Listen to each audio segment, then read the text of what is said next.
누가복음 15장 11절로 32절의 본문을 중심으로 오늘 당신은 장자인가 차자인가 이런 제목으로 말씀을 전합니다. 성경은 우리 구원받은 택하심을 입은 하나님의 백성들이 이 세상에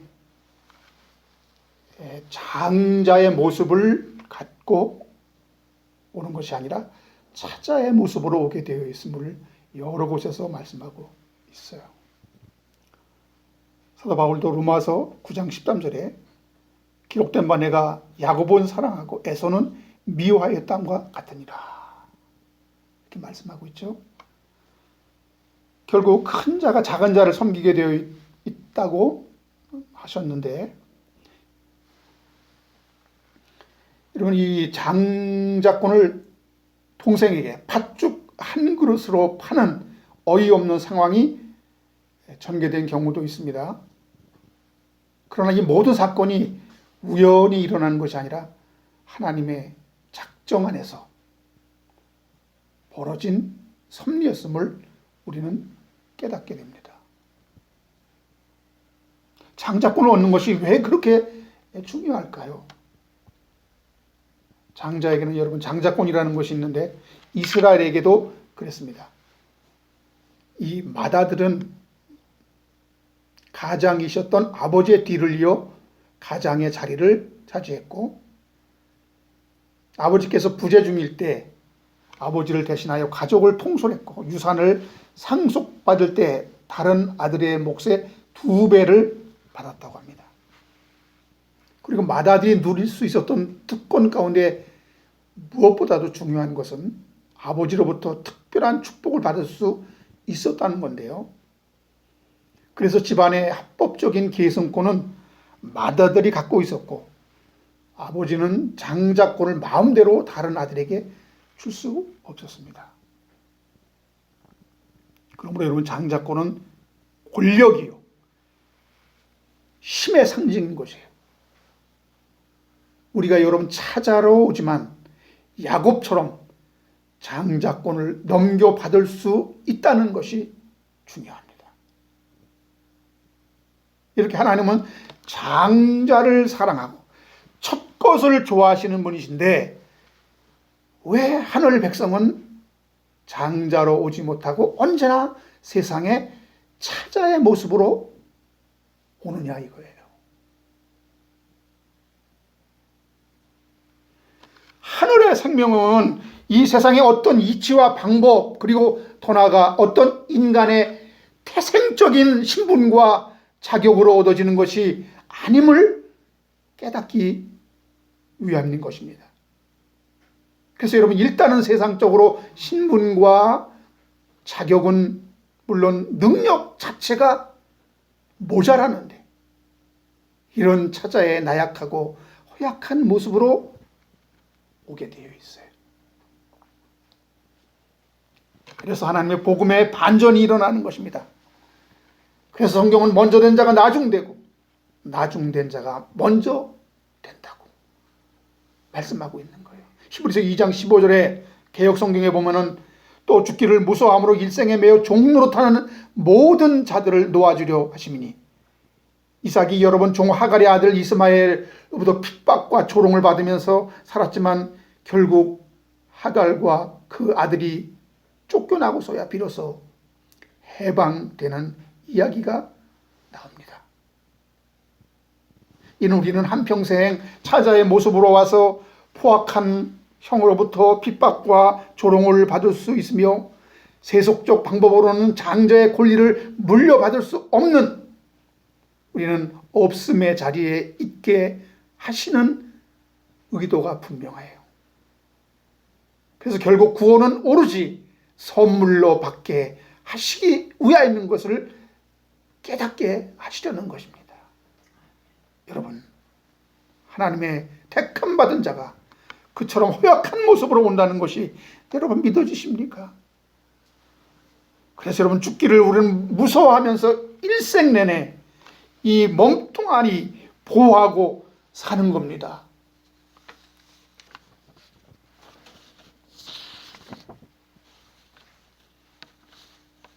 육체의 종이 되어 육신을 섬기고 살고 있다는 거예요. 그야말로 여러분, 이 몸이 뜻하는 거 여러분 거역해 본 적 있습니까? 배고픈데 배고프다고 하는데 밥 여러분 안 먹어본 적 있어요? 몸이 아픈데 병원에 여러분 안 간 적이 있습니까? 졸리고 피곤한데 안 재워본 적 있어요? 이 몸이 요구하면 성질 내면 다 받아주고. 여러분, 우리는 이 몸에 종이 되어서 이 몸을 상전처럼 모시고 살고 있다 이거예요. 주인은 이 몸뚱아리예요. 일평생 썩어질 이 몸뚱아리 하나 보살피면서 살아온 서글픈 인생이 아니냐 이 말입니다. 이렇게 살면 결국 어떻게 되겠어요? 로마서 8장 13절 14절에 보면 너희가 육신대로 살면 반드시 죽을 것이로되 영으로서 몸의 행실을 죽이면 살리니 보도 하나님의 영으로 인도함을 받는 사람은 곧 하나님의 아들이라. 이 말씀, 이 성경 구절 참으로 난해한 구절이에요. 많이 오해된 구절이에요. 이 말씀이 나의 잘못된 행위를 완전히 바로잡아야 구원을 받을 수 있다, 이런 의미를 갖고 있습니까? 아닙니다. 그와 반대의 말을 하고 있는 겁니다.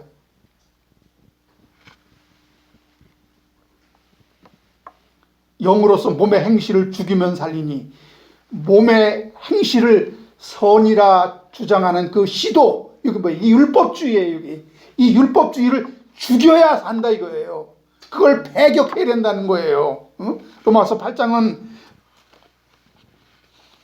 전체를 읽어보면 두 가지가 서로 싸우고 있습니다. 대립하고 있습니다. 생명의 성령의 법이냐, 죄와 사망의 법이냐. 생명의 성령의 법은 은혜로 작동하고 죄와 사망의 법은 율법으로 작동하고 있습니다.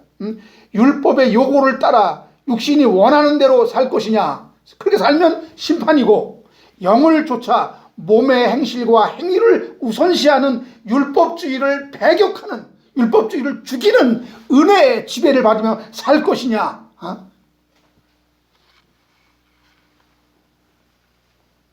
이걸 풀어서 다시 설명하면 로마서 8장 13절 너희가 육신이 요구하고 있는 율법주의로 살게 되면 반드시 심판을 받을 것이로되 은혜로 몸의 행실을 중요시하는 행위구원론 율법주의를 배격하면 살리라. 할렐루야.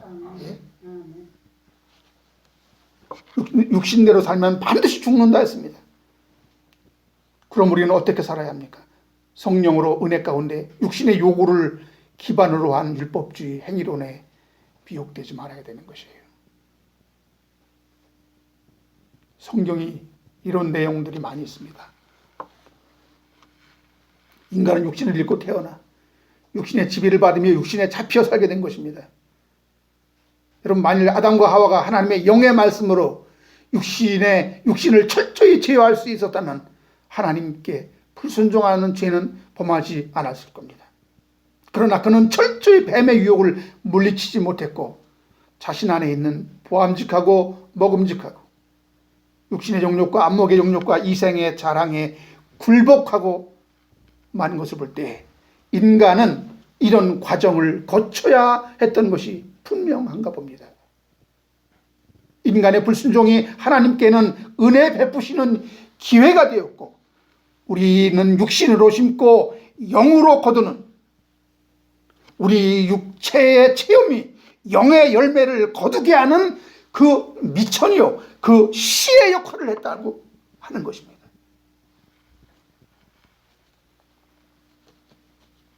이처럼 인간은 하늘의 성령이 임하기 전, 예수 십자가의 은혜가 임하기 전 육신의 정욕을 극복하며 죄를 이길 수 있는 사람은 한 사람도 없다는 거예요. 왜 날 때부터 선악과 입에 물고 나왔기 때문에 그 달콤한 유혹을 스스로 제어하여 선악과를 뱉어 버릴 자가 없어요. 로마서 8장 15절에 너희는 다시 무서워하는 종의 영을 받지 아니하고 양자의 영을 받았으므로 우리가 아버지라 부르짖느니라. 우리는 아들의 영으로 거듭나기 전 무서워하는 종의 영을 받아 죄의 종이 되고 썩어질 육신의 종이 되고 율법의 종이 되어 자유가 없는 가운데 살아온 자들이 차자의 모습으로 형의 위세에 억눌려 길을 펴지 못하고 사는 그 상황을 묘사하고 있는 거예요. 그렇게 살게 되었다 이겁니다. 아버지의 자비가 없으면 그렇게 살다 죽는 것이 운명입니다. 그렇게 우리는 죄에 잡히고 육신에 잡혀 노예처럼 사는 신세를 모면하는 것인데요. 이러한 상태를 형이 아닌 동생의 모습으로 세상에 온 것으로 표현하고 있으며, 하늘 백성은 이렇듯 형의 밑에 지배당하는 동생으로 오게 되어 있습니다. 그런데 왜 하나님은 야곱은 사랑하고 에서는 미워했다 했습니까?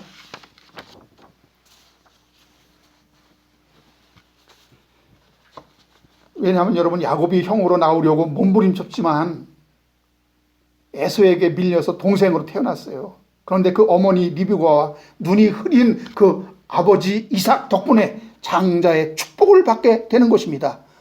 이처럼 여러분, 비록 세상에는 찾아왔지만 하나님의 은혜를 입는 자는 하나님의 도우심으로 장자의 축복을 받게 된다 이 말입니다. 할렐루야. 네. 비록 여러분 아담의 후손으로 원죄를 갖고 불리한 입장에서 탄생했지만 위로부터 새롭게 나는 은혜를 입게 되면 하늘의 영으로 다시 태어나는 것입니다. 이것이 하나님의 양자로 입양되는 거듭남의 이야기예요. 그래서 로마서는 이런 자들을 양자의 영을 받았으므로 우리가 아바, 아버지라 부르짖느니라. 아들의 영을 받았다는 것, 성령 안에서 거듭나야 한다는 것입니다.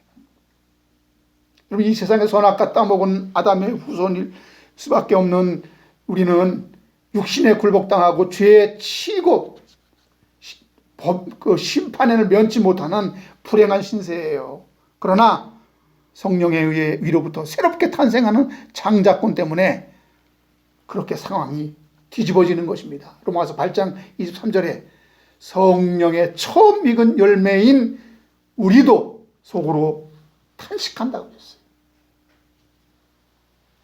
우리는 세상에 찾아로 오지만, 동생으로 오지만, 불리한 상황으로 오지만 하나님의 은혜로 우리는 장자가 된다. 처음 익은 성령의 처음 익은 열매가 된다 이거예요.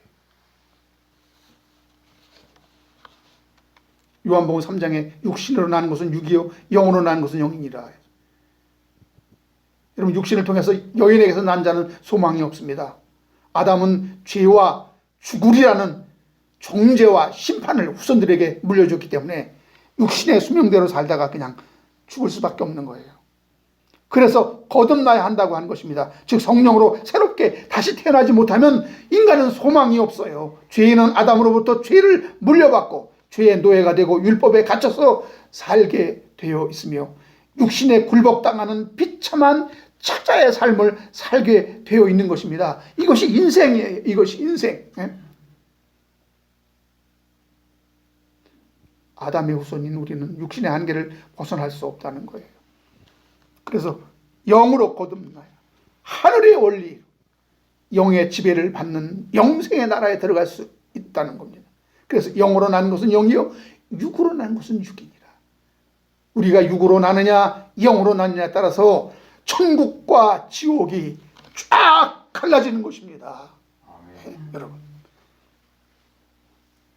이 세상의 육신의 족보가 아니라 예수 안에서 하나님의 안에 의해서 하늘의 첫 곳으로 태어난 것이 거듭남입니다. 그래서 이들을 성경은 성령의 처음 익은 열매라 했어요.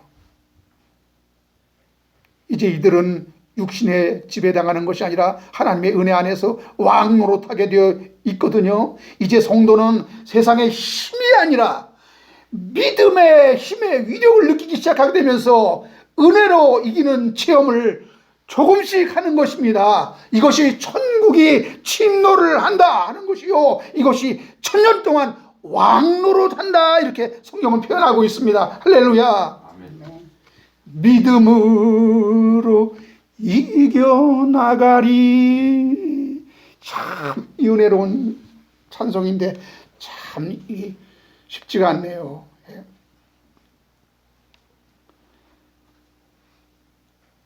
그래서 우리는 이 아버지 안에 있는 나의 신분을 확인하는 것이 중요해요.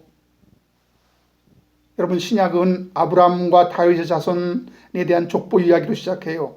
아브라함과 다윗의 자손 예수 그리스도의 세계라. 마태복음 1장 1절에. 이것은 이삭과 야곱의 육적 후손이라기보다는 아브라함의 자손은 예수 그리스도의 새로운 족보가 있음을 말씀하고 있는 것입니다. 여러분, 우리가 예수 안에서 성령에 의해 새롭게 거듭나지 않으면 그건 죽은 아담의 계보에 머물러 있다는 거예요. 그래서 성경은 아브라함의 자손 예수 그리스도의 계보를 말씀하고 있는데, 예수 안에서 새롭게 성령으로 난 자들은 이 예수 그리스도의 세계가 되는 것입니다. 그리스도께 붙은 자가 되는 거예요. 고린도전서 15장 22절 23절에 아담 안에서 모든 사람이 죽은 것과 같이 그리스도 안에서 모든 사람이 삶을 얻으리라. 그러나 각각 자기 차례대로 되리니 먼저는 첫 열매인 그리스도요, 다음에는 그가 강림하실 때 그에게 속한 자라. 개역 한글 성경에는 그리스도에게 붙은 자라 이렇게 되어 있어요. 모든 사람이 예수 그리스도 안에서 삶을 얻게 되는데 차례가 있다는 거예요. 이것이 하나님 안에 있는 새로운 계보입니다. 어떻게 그 계보가 됩니까? 그 계보의 뿌리는 첫 열매인 예수 그리스도, 그 다음은 그에게 붙은 자라 했어요.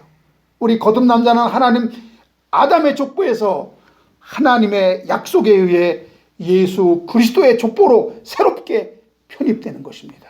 그래서 우리는 세상의 장자권이 아니라 하늘의 기업을 잇는 하늘나라에서의 장자권을 아버지로부터 직접 선물 받게 되는 것이에요. 하늘의 장자권을 우리는 이미 받았단 말이에요. 우리는. 그런데 죄송하게도 권리 행사가 유예가 됐어요.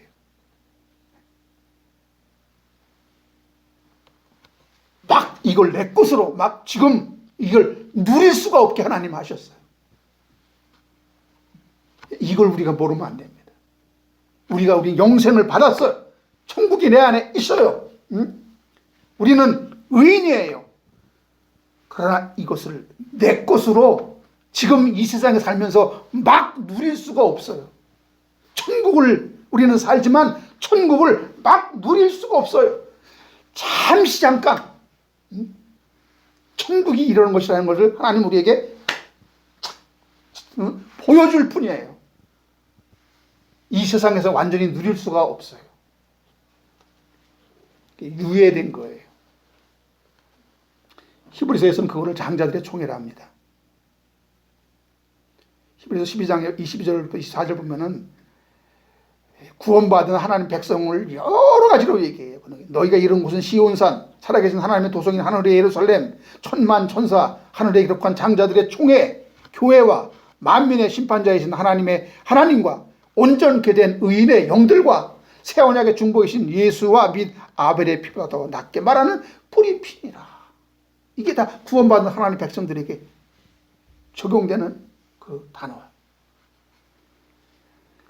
오늘 이런 기본적인 이해를 갖고 누가복음의 그 탕자의 비유를 보게 되면 말씀이 새롭게 보일 겁니다. 여러분, 탕자의 비유에서 여러분 맏아들은 집안에서 아버지를 끝까지 지키며 자기 맡은 바 책임을 다하는 철든 맞이로 그려지고, 동생은 유산을 미리 챙겨서 허랑방탕하게 탕진한 탕자로 그려지고 있다는 거예요. 여러분, 나중에 이것이 뒤집어집니다. 이것이 반전이 일어나요. 결국 자기 몫을 챙겨서 아버지 품을 떠나 홀로 서기를 해본다고 집을 떠나는 데부터 여러분 얘기가 진행됩니다. 인간편에서 보면 배은망덕이죠. 불효 같지만 그것으로 이 아우는 자신의 한계를 절감하게 된다는 거예요. 결과적으로 여러분 동생은 효를 한 것입니다. 자식의 도리를 다한 것입니다. 아들 노릇을 한 거예요. 그는 자기 아버지 품을 떠나 홀로 설 수 없음을 뼈저리게 느낀 겁니다. 이것이 중요한 건데요. 그래서 여러분 택함 받은 성도일지라도 세상에 아담의 후손으로 죄인의 모습으로 차자처럼 오게 되어 있는 거예요. 그렇게 돼서 홀로 서보지 않고는 자신이 얼마나 나약한 존재인지 감이 안 오는 것입니다.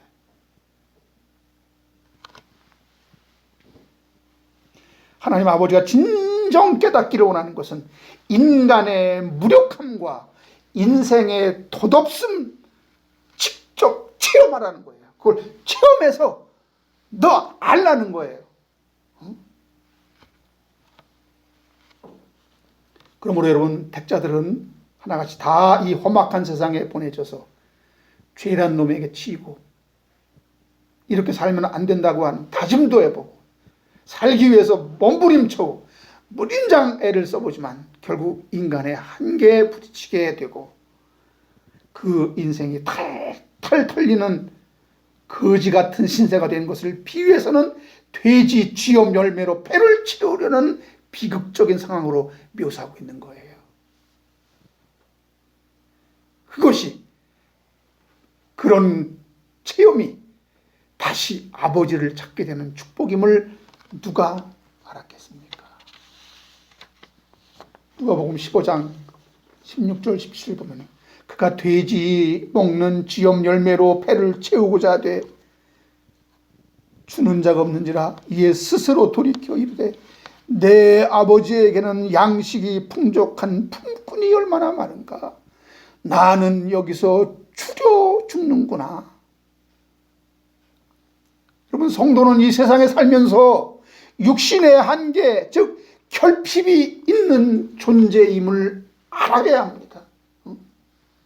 그걸 알라고 보낸 거예요. 이 세상에 내보낸 거예요. 참으로 비극적인 상황 같지만은 여기서부터 회심의 역사는 시작되는 것입니다. 드디어 아버지 집에는 양식이 풍족하다는 것을 알게 되었어요.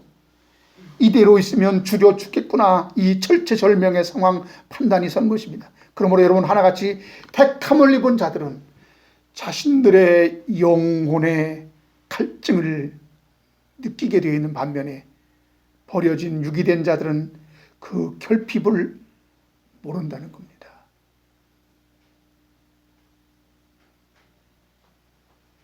그 영혼에 대한 갈증이 없는 거예요. 그저 태어난 거죠. 여러분 이것이 평안이 아니에요. 내 죽을 신세를 모르고 있다는 것은 비극입니다.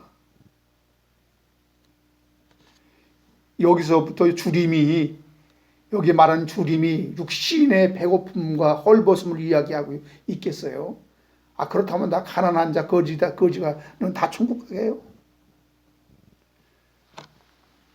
우리는 그 주림이 자신이 헐벗고 굶주림이 무엇으로 나타나게 되었는지 알면 이 주림의 원인을 알 수가 있습니다. 누가복음 15장 18절에 보면 내가 일어나 아버지께 가서 이르기를 아버지 내가 하늘과 아버지께 죄를 지었사오니 내가 하늘과 아버지께 죄를 지었음을 깨닫고 자복하게 되는 것입니다. 여러분 죄가 뭡니까?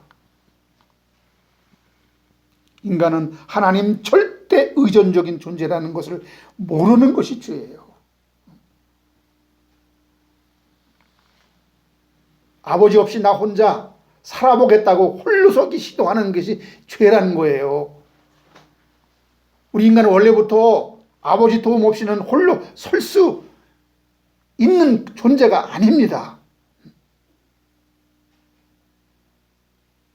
나 혼자 얼마든지 자립해서 아버지 도움 없이 당당하게 살 수 있다니까요. 나 성공해서 아버지께 효도할게요.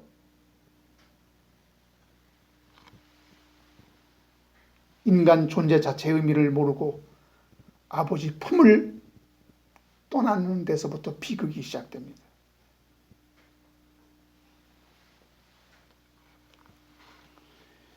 자식이 아버지 품을 떠나서 스스로 독립해서 잘 살아보겠다고 하는, 얼마나 기특한 노릇입니까? 근데 이 말 듣는 순간 부모들은 속으로 섭섭할 거예요. 어릴 때 모습으로 언제나 이런 부모 그늘에서 벗어나지 못하는 철부지 같아 보이잖아요. 아무리 마음이 아파도 분가시켜서 부모의 사랑이 얼마나 큰 것인지 그거 깨닫게 해야 되는 것입니다. 이거 깨닫지 못하는 거, 이걸 죄라 하는 거예요.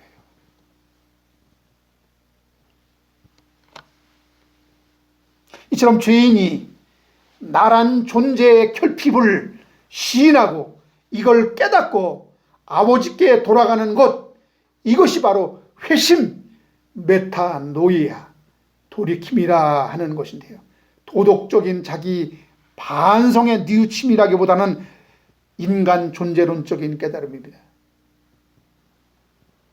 이 회심의 경험이 없이는 죄인은 새 생명을 얻을 수 없어요. 그래서 나는 안 되는 자로구나. 홀로 설 수 없는 자로구나. 이러한 의식의 전환, 사고의 전환이 메타노이아, 돌이킴이라는 거예요. 쉽게 얘기하면 나의 꼬라지를 하는 겁니다. 여러분, 나의 꼴, 이게 뭐예요? 나의 모습이에요. 나의 근본이에요.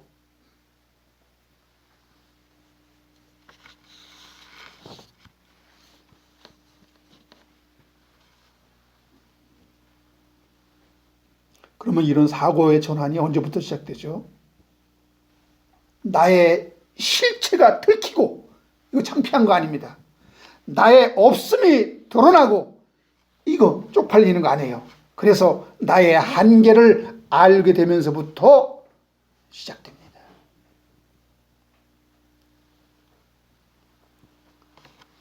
이런 이 아들이 당당하게 유산을 나누어서 달라고 했을 때 그가 영혼까지 탈탈 털리게 될 것을 아버지가 몰랐겠어요? 다 알고 계셨습니다. 창세기에 여러분, 하나님께서 아담과 하와에게 선악과 먹지 말라 했을 때 그 따먹을 거 몰랐을 거예요. 사람들은 몰랐다고, 알았으면 안 된다고, 몰랐다고 우겨대는데, 그거 몰랐다면 우리가 완성돼가지고 우리가 구원받아서 하늘에 나가서 천국에 살면서 또 타락할지 그 아버지 또 모른다는 얘기예요. 그러면 그때 가서 어떻게 해요? 이제 아들이 십자가 졌는데 그럼 성부가 십자가 질 거예요? 이런 일이 벌어진단 말이에요. 그 몰랐다는 것은 하나님을 이런 잔인한 하나님으로 만든다니까요.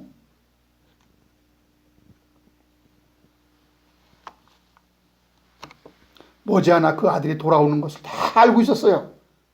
그 아들의 방황은 반드시 유익이 있고 좋은 결과를 가져온다는 확신이 있었기 때문에 자식의 고집을 말리지 않고 먼 나라 사지로 얼른 내어보낼 수 있었던 것입니다. 여러분, 이 아들을 내어보낸 이 아버지는 노심초사 20절에 보면 아직도 상고가 뭔데 나가서 마중하며 반겨 맞이하는 것입니다. 돌이키고 돌아올 것을 미리 알고 계셨어요. 여기 보면 그가 스스로 깨닫게 되었다 그랬는데 스스로 깨닫고 행동하는 것처럼 보일 뿐이 그 안에서 하나님은 얼마나 마음 아파하고 성령이 역사하고 너 빨리 집으로 돌아가야 된다. 여기는 네가 있을 자리가 아니다.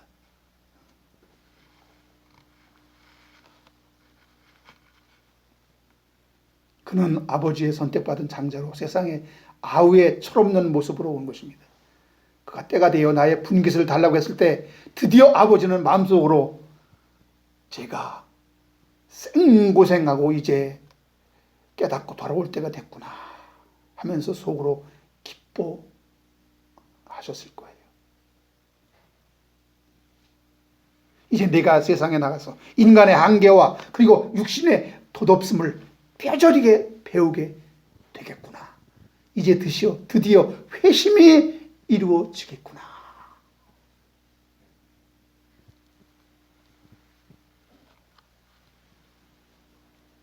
그래서 그 아들이 아버지 재산 중에서 내게 올 분깃을 주세요. 한번 나가서 독립해 보겠습니다. 라고 할 때 아버지는 주저하지 않고 얼른 내어준 겁니다.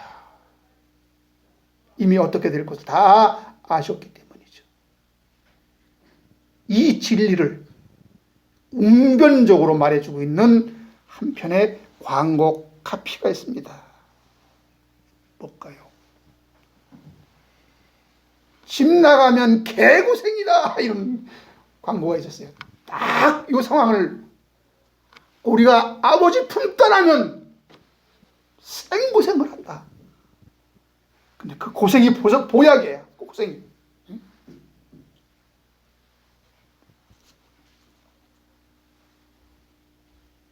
여러분 여기서 동생은 자기 몫의 유산을 미리 챙겨 먼 나라로 가서 생고생을 하고 돌아왔습니다.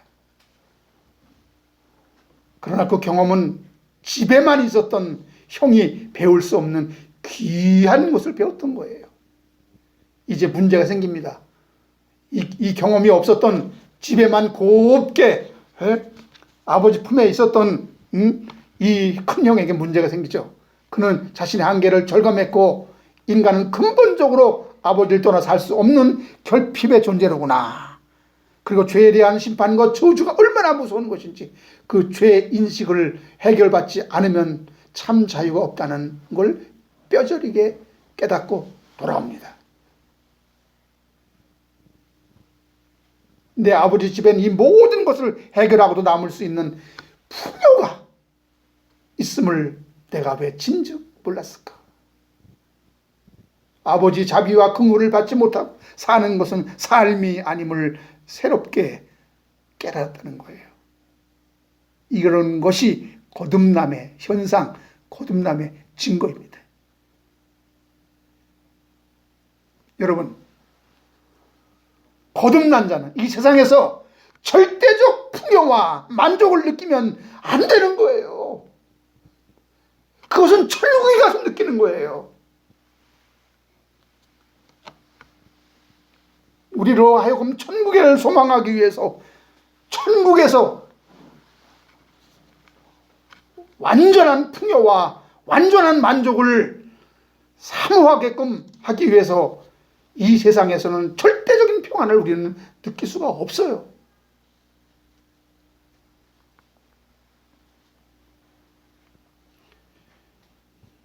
여러분, 이 형은 달랐어요. 용서받은 체험이 없었거든요. 아버지 재산을 탕진하고 돌아온 동생을 무조건 용서해 준다는 사실을 알아버린 이 마다들의 반응은 어땠습니까? 누가복음 15장 28절에 보면 그가 노하여 들어가고자 하지 아니하고 아버지가 나와서 고난데 마다들은 아버지가 하신 일에 대하여 노했습니다. 재산을 호랑방탕 탕진한 아들을 이유를 묻지 않고 무조건 용서한 것에 대하여 그럴 수 있냐고 아버지가 잘못한 거라고 분노한 것입니다.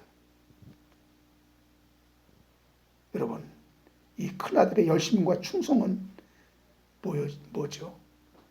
율법주의에 있음이 지금 드러나고 마는 겁니다. 보상을 바라고 했음이 여기서 여실히 드러나고 마는 겁니다.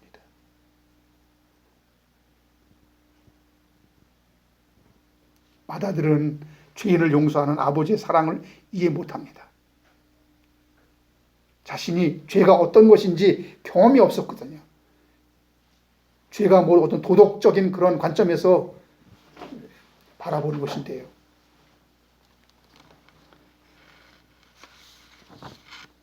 그는 자기 자리에서 성실했습니다. 그리고 충성을 다했습니다. 부족함 모르고 살았어요. 그러나 이 모든 것은 아버지로부터 받아 누린 것이요 자기가 일군 것이 아닙니다.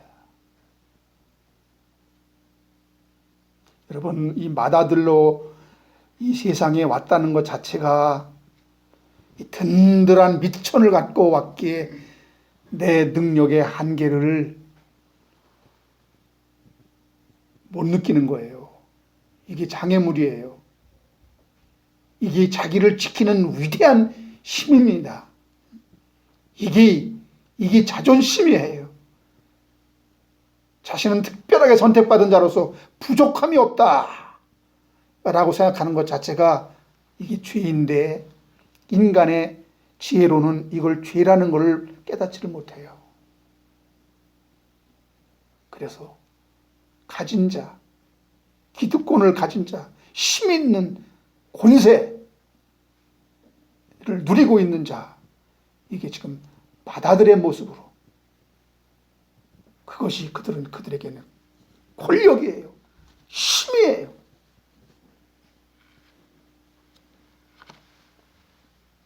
이 맏아들은 자신의 결핍과 한계가 드러날 기회가 전혀 없는 거예요. 이게 불행이라는 것입니다. 그런 기회가 있다 해도 스스로 깨달을 수는 없었죠. 그래서 여러분, 깨달음과 회심, 믿음은 다 은혜일 수밖에 없는 겁니다. 사람은 열심히 노력한 그 결과를 공평하게 누리고 잘못하면 합당한 벌을 받아야 한다는 인과율에 익숙한 인간일 뿐, 아버지의 긍휼과 사랑을 입어야 살 수 있는 죄인의 위치가 되어본 경험이 없는 자는 내가 용서받을 이유를 발견하지 못하는 겁니다.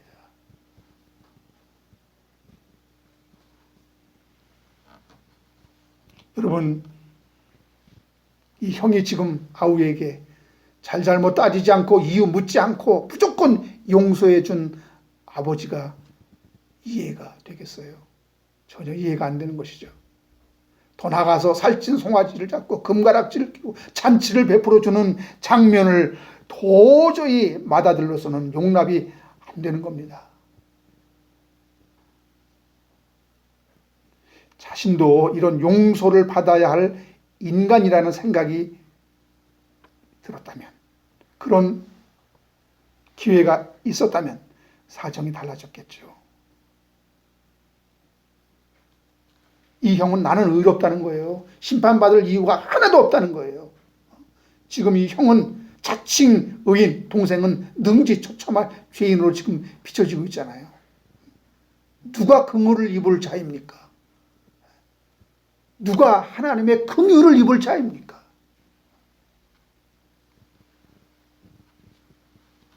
그래서 여러분, 무조건 아우를 용서해 준 아버지가 불의하다는 겁니다.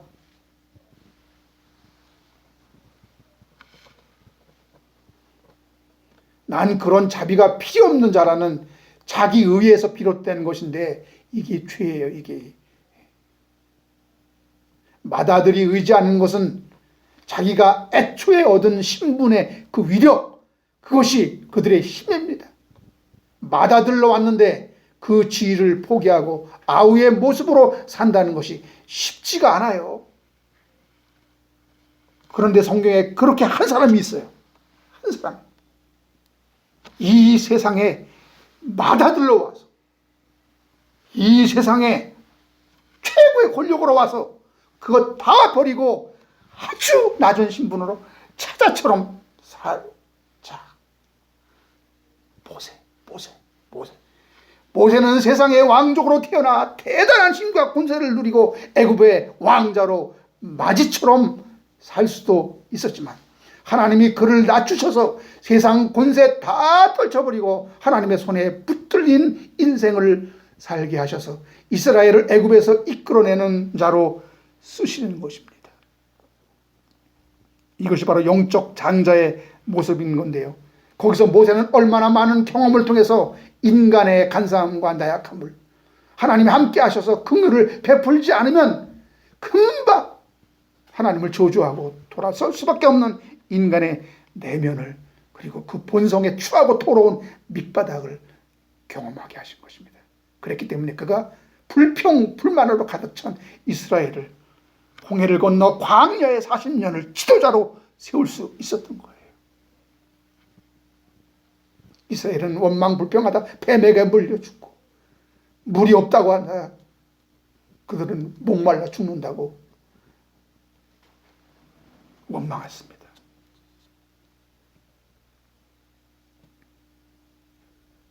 애굽의 바로처럼 자신의 실존을 모르는 것이 죄예요. 하나님의 백성을 핍박하고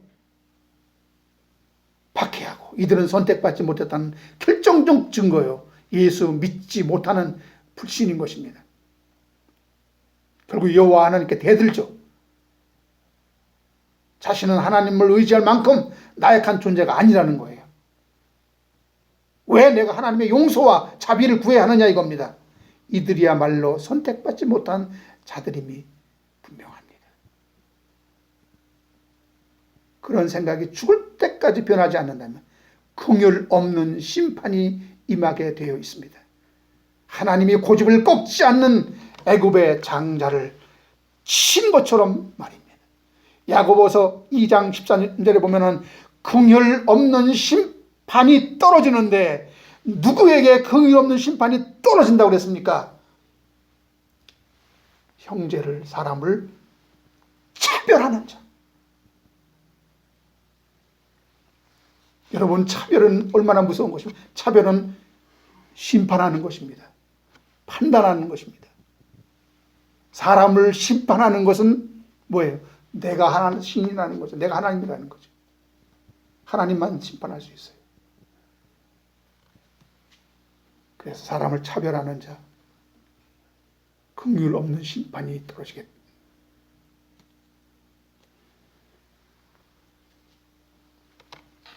출애굽기 4장 23절에 내가 네게 이르기를 내 아들을 보내주어 나를 섬기게 하라 하여도 네가 보내주기를 거절하니 내가 내 아들 내 장자를 죽이리라.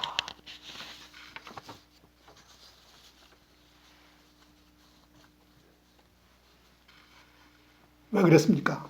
너는 바로에게 이르기를 여호와의 말씀에 이스라엘은 내 아들 내 장자라.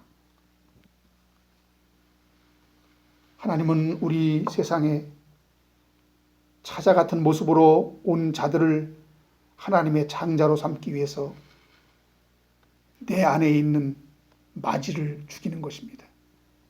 로마서 8장에 아까도 본 것처럼 육신대로 살면 반드시 죽일 것이로되 어떻게 하면 살리라?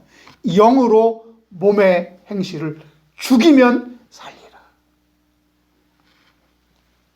이것이 바로 몸의 행실을 중요시하는, 내 행위로 구원받는다라고 주장하는 행위론, 율법주의, 이런 거를 영으로 배격해야 하나님의 은혜 받은 자다. 이것이 바로 은혜로 이기는 것입니다.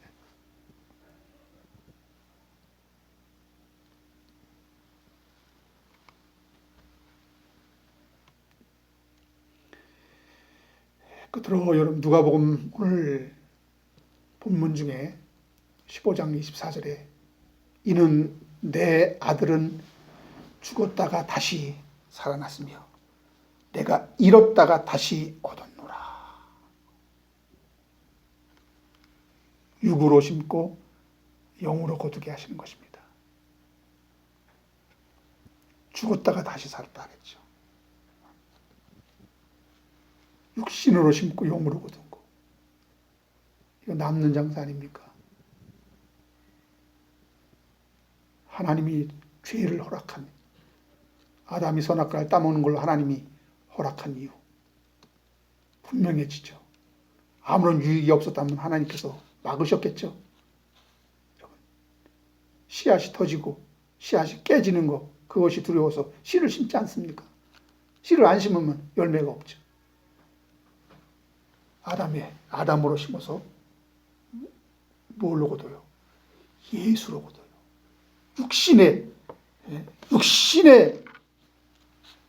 육신으로 심어서 영으로 거둬요. 세상적인 것으로 심어서 하늘의 생명으로 거둬요. 이것이 하나님의 신비입니다. 사랑하는 여러분, 약하고 천한 자자의 모습으로 세상에 오지만 그건 아버지의 품을 떠난 자녀가 그 결핍되고 불리한 상황에서 아버지의 사랑과 은혜를 깨닫게 하시려는 하나님의 배려임을 우리는 합니다. 그렇게 죄를 용서받는 경험을 하게 하시고 예수 그리스도 안에서 첫 열매로 하늘 생명인 영생으로 결실하라는 아버지의 융숭 깊은 뜻인 것을 깨닫고 감사와 영광을 돌리는 여러분 되시기를 축원합니다. 기도하시겠습니다.